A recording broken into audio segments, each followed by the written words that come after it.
By default, this is set to X, but you're gonna want to switch this off. What we're seeing is that with this turned off, you can actually get a lot more visibility because you're not looking at this big X across your crosshair. Damage numbers, leave this alone. On default, it's set to stacking, and that's exactly where it wants to be. Another important setting, I would recommend turning minimap rotation on. This can help you with your map awareness and orientation. Jetpack control, this is a new setting, and this is specifically for Valk players.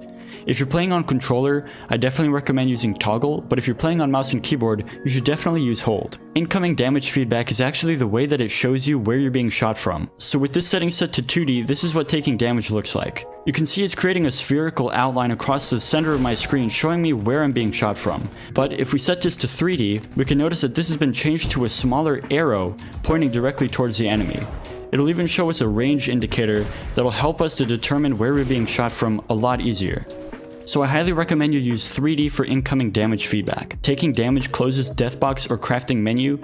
Turn this off. This is going to allow you to do things like shield swapping or looting of any kind while you're inside of a fight. If you're in a thermite grenade, caustic gas, or being shot at, you still want to be able to shield swap, so leaving this off will let you do those things. If you've ever seen any streamers with different colored optics, this is actually how they do it, with the colorblind mode. By default, this is set to off. This is actually going to give you a red optic. As we can see, this changes the color of the optic as well as the iron sights. The majority of the professional players use Tritanopia. This is going to give us a yellow optic. This actually makes it a lot easier to see where your optic is pointed. Personally, I like Tritanopia a lot better than default. Moving over to the mouse and keyboard settings, I don't recommend you ever copy anyone else's sensitivity, but you do want to find something that falls within a range that's most controllable for you. If you haven't been messing around with your sensitivity a lot, I would definitely recommend trying out some new sensitivities, giving them time, and then seeing if they're working for you. An important setting is actually found right here. If you click on this tab, it'll open up this new page where we can actually find an ADS sensitivity multiplier. Your sensitivity scales with FOV, and when you aim down sights, your FOV decreases. So setting this to 1.3 will actually give you an accurate 1-to-1 mouse sensitivity when you're ADSing and when you're hip firing. Alright, so we can now move on to my keyboard settings and what in my opinion are two of the most important settings that I have. That's actually setting move forward to scroll wheel up and jump to scroll wheel down. Having move forward set to scroll wheel up allows you to do a movement tech called tap strafing. This allows for physically impossible movement that you'll see players like Fade, Lyric, or Acer using all the time. We all know that scroll wheel jumping can help you with b-hopping, but you may not know that it actually helps you with zipline movement. For example, this is a classic spacebar jump. As you can see, I barely get any height and I don't even get very far, but this is a zipline jump incorporating the scroll wheel.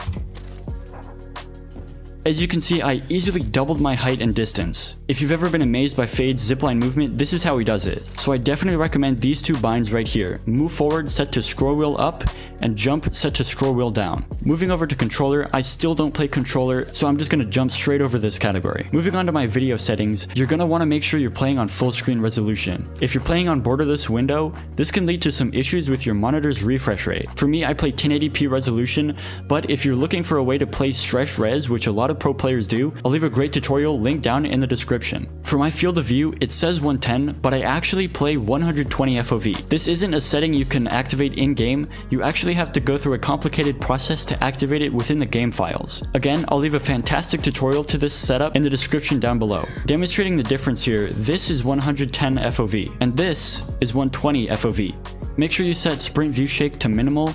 You don't want your screen shaking around, it's going to make it a little more difficult to spot enemies and to play during your fights. Now for the actual graphics settings, you want to make sure you've turned off VSync. With this enabled, it'll actually lower your frames per second. But the setting beneath it is actually going to do the opposite. NVIDIA Reflex is designed to reduce input lag and increase performance of your PC. By default, this is enabled, and you should definitely leave it that way. If you're playing on a lower end PC though that doesn't have a lot of graphics power, set this to enabled plus boost. This is going to help you to raise your frames per second. I would personally avoid adaptive resolution FPS target because this is going to make the quality of your game look inconsistent. For the rest of your graphics, I would recommend everything on low or disabled, but I would set the textured streaming budget to either none or in between 2 and 3. I wouldn't go above 3 because it's a little bit excessive. Now for anti-aliasing, I used to use this on TSA for the longest time. This is going to make your game look and feel a bit smoother, but turning this setting off actually makes your game look a lot more crisp and clean. This is also going to boost your frames a little bit, so if you're looking to make your game look sharper, this is definitely a great way to do it.